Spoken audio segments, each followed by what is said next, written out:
Plaas Media has been the proud sponsor of the South African Society of Animal Science student quiz for 7 years now. This year not only saw yet another installment of the very competitive quiz, but also the addition of a student debate, which will be contested for at the end of the month. Trevor Dagmore tells us more about this exciting event. Daarna kuier dokter Dirk Strydom van Graan SA in die ateljee om ons meer oor die opkomende Nampo Alfa te vertel. Maar eers oor analise vir die jongste landbounuus.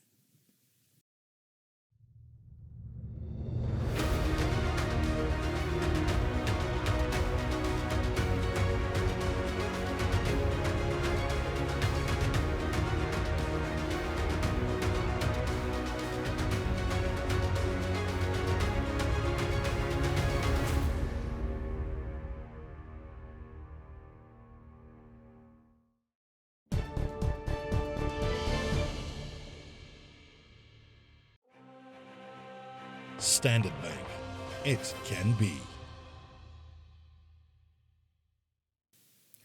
In vandag se nuus, volgens die jongste data van die Landboumasjinerievereniging, het trekkerverkope met 3% gestyg in Augustus teenoor verlede jaar Augustus. Vir die jaar tot dusver is trekkerverkope nou ongeveer 17% meer as laasjaar se verkope. Stroperverkope vir die jaar tot dusver is ook hoër en staan op 50% meer as verlede jaar. Dit beteken dat trekkerverkope potensieel meer as 8500 eenhede kan wees vir die 2022 kalenderjaar, met stroperverkope op 350 eenhede vir die kalenderjaar. En volgens die jongste oeskatting van Macadamia SA is vanjaar se Macadamia oes byna 11.000 ton groter as wat aanvanklik geskat is.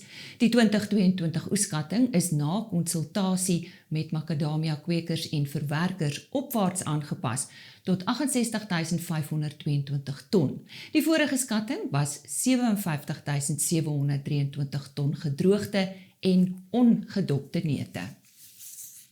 The countrywide 21-day ban on the movement of cattle has been lifted. The Minister of Agriculture, Land Reform and Rural Development, Tokotadiza, made this announcement yesterday. All movements must now be accompanied by an owner declaration and a recipient undertaking to isolate the animals for at least 28 days before introducing them into the main herd. The disease management areas in Limpopo and KwaZulu-Natal will be retained. In the Free State, the disease management area will now cover those areas where no improvement has been observed, such as Marquardt, Viljoenskroon and Harrismith. And that's today's news.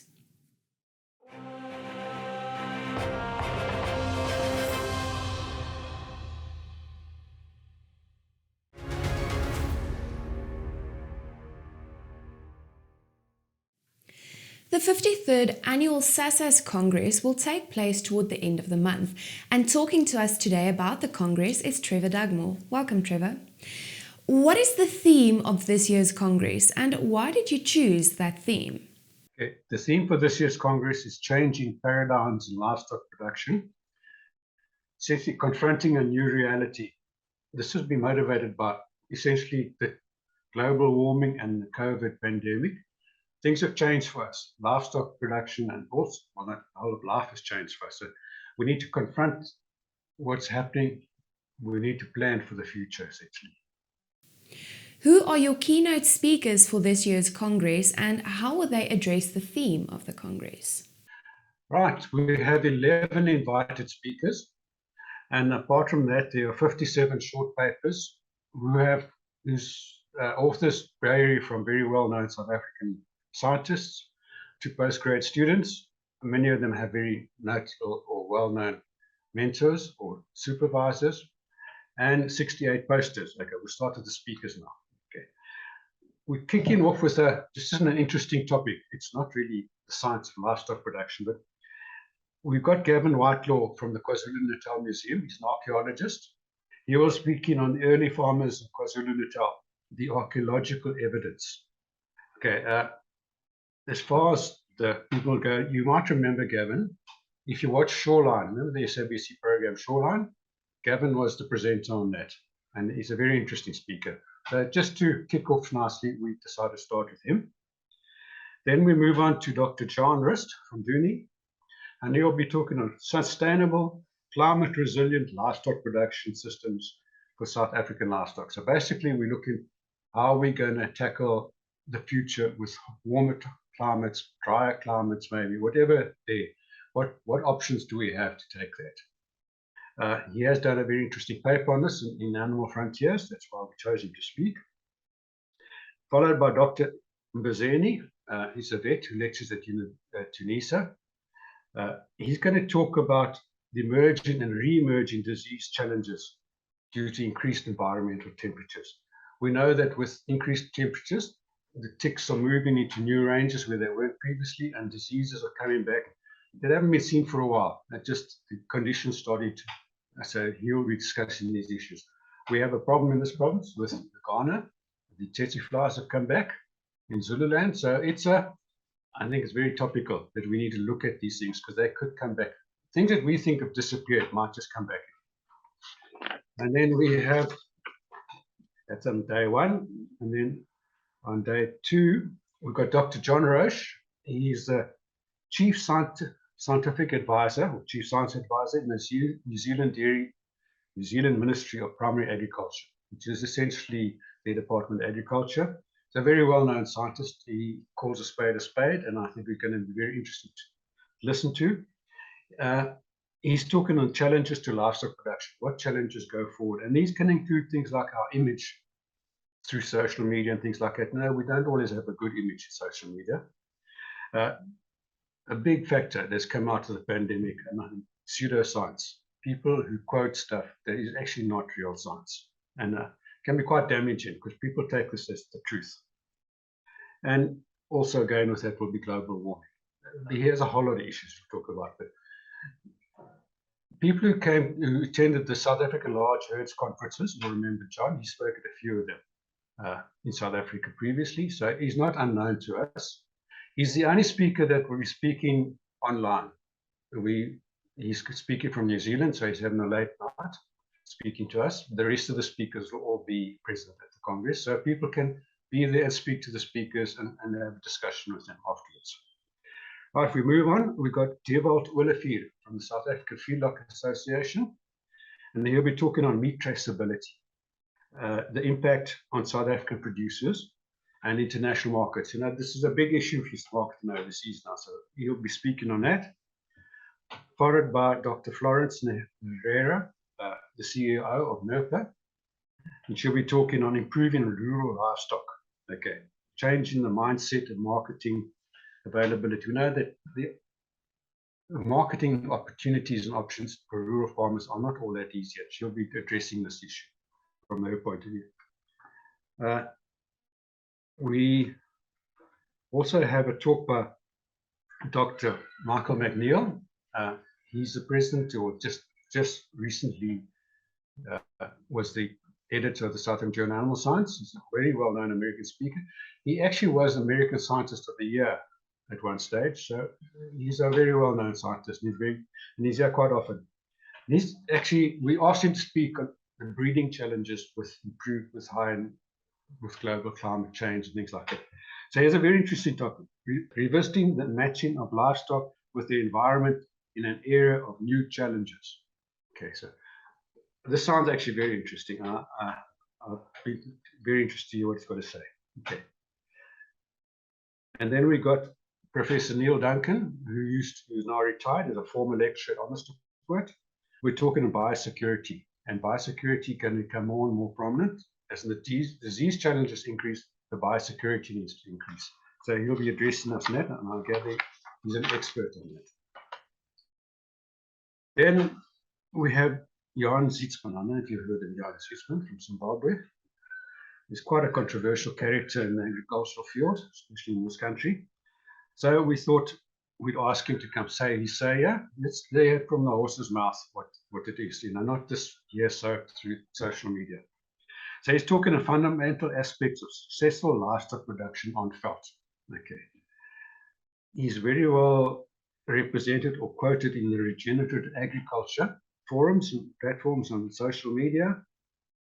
And I think we need to up the game a bit. We need to challenge our thoughts and our ideas and what happens.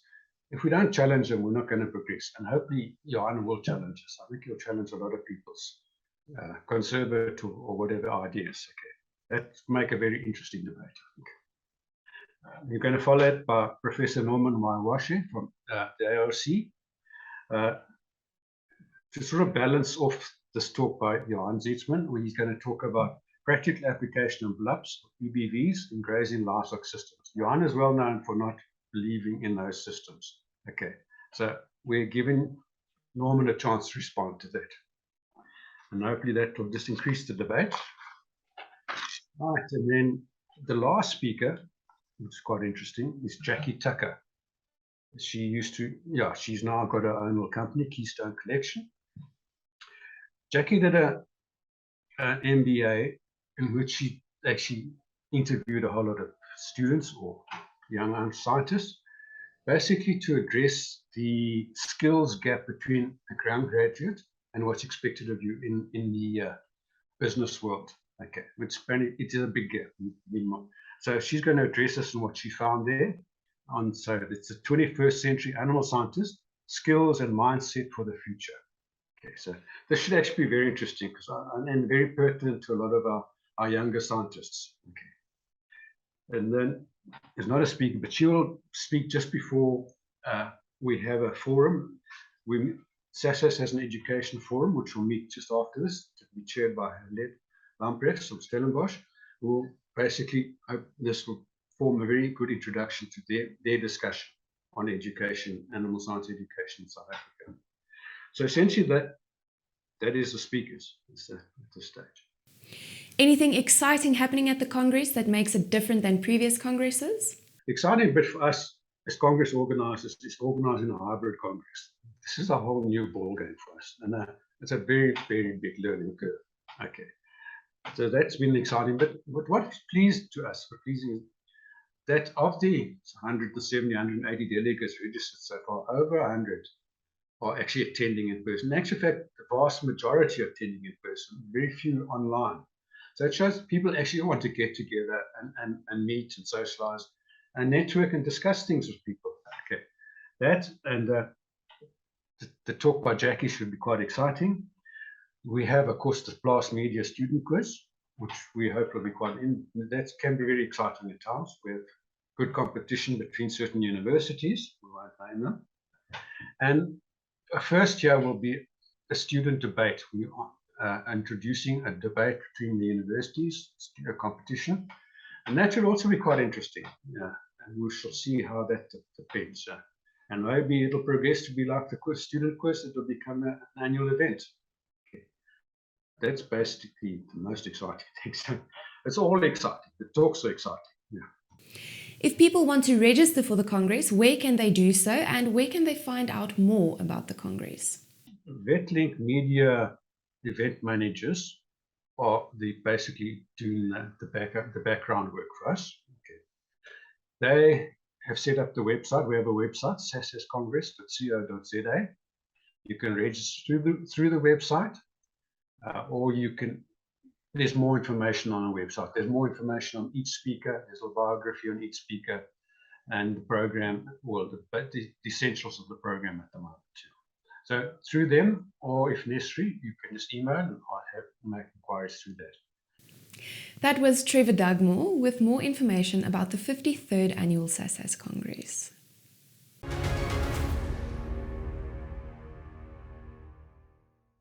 Syngenta, bringing plant potential to life.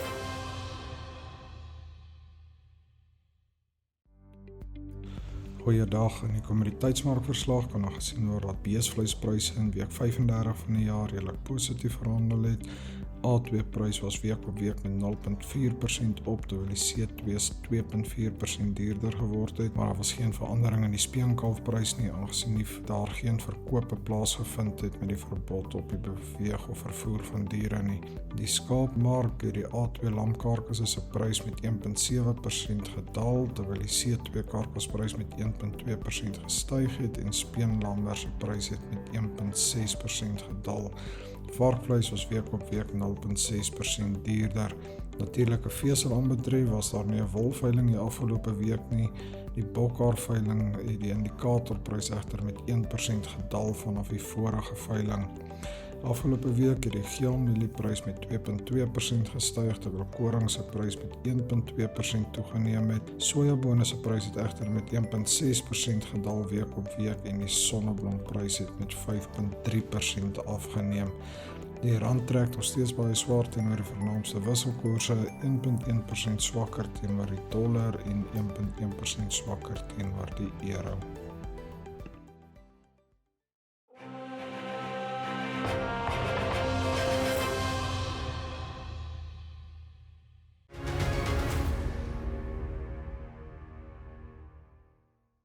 Nog 'n geleentheid waarna landbouers eersdaags kan uitsien is Nampo Alfa. Dit vind plaas vanaf 29 September tot 1 Oktober.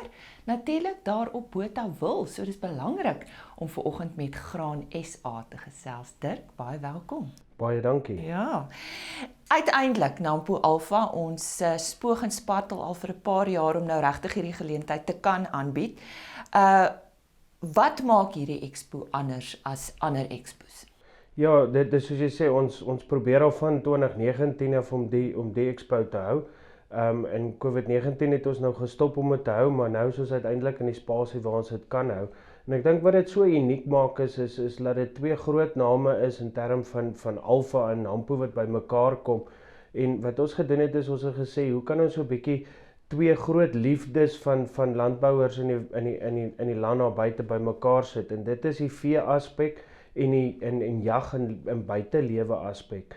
En wat ons gedoen het is ons het dit by mekaar gesit. So wat die ding uniek maak is, dit gaan 'n expo wees wat jy kan besoek waar jy al jou jagtoerusting kan koop, jou gewere kan koop, maar ons doen dit baie prakties, soortgelyk aan wat 'n vee expo ook is, waar 'n vee expo ook altyd baie prakties georiënteerd is dit dieselfde hier. So Hinterland het ons gehelp om 'n skietbaan te bou op die park self, so jy kan fisiese geweer gaan skiet op die park.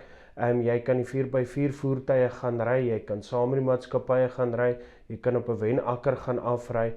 So dis 'n baie praktiese ervaring wat nie altyd toeganklik is by groot expos nie. En ons het die fasiliteit wat dit toelaat.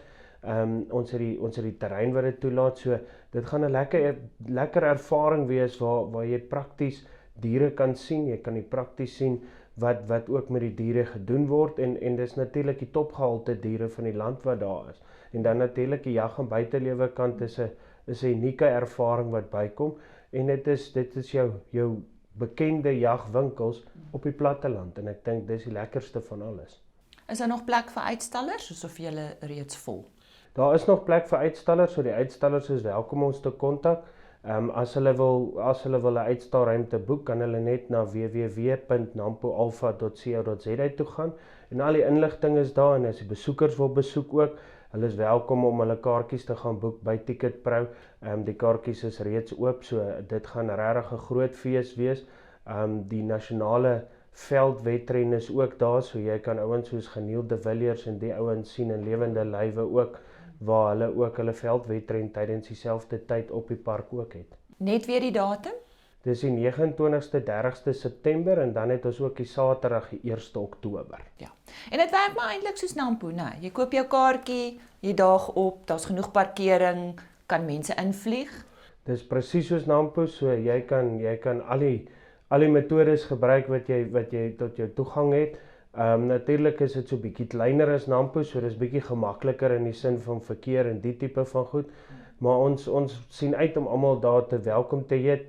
Dit gaan vir ons regtig 'n lekker eerste een wees en hooplik kan ons van krag gaan van hier af. Nou ja, dit word genoem Nampo Alfa en onthou dit fokus op vee en wild en nie graan nie, alhoewel Dirkie is van Graan SA en soos hy gesê het, dit is van 29 September tot 1 Oktober by Nampo Park, daarna by Botawil. Kry jou kaartjie.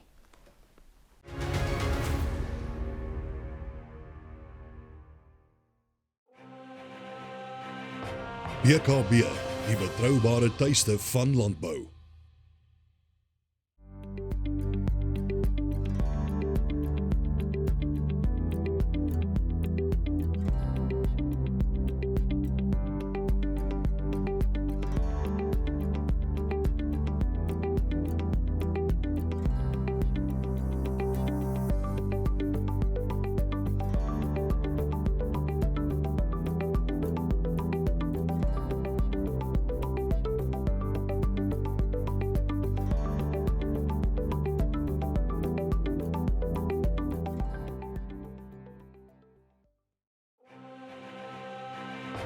BKB, the trusted home of agriculture.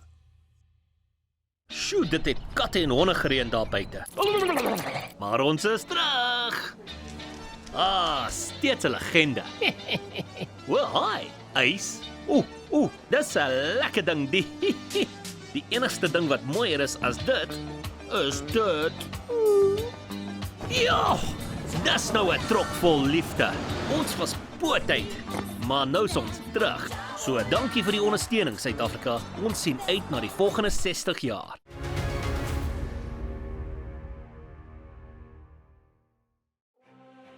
Elanco, we are driven by our vision of food and companionship enriching life.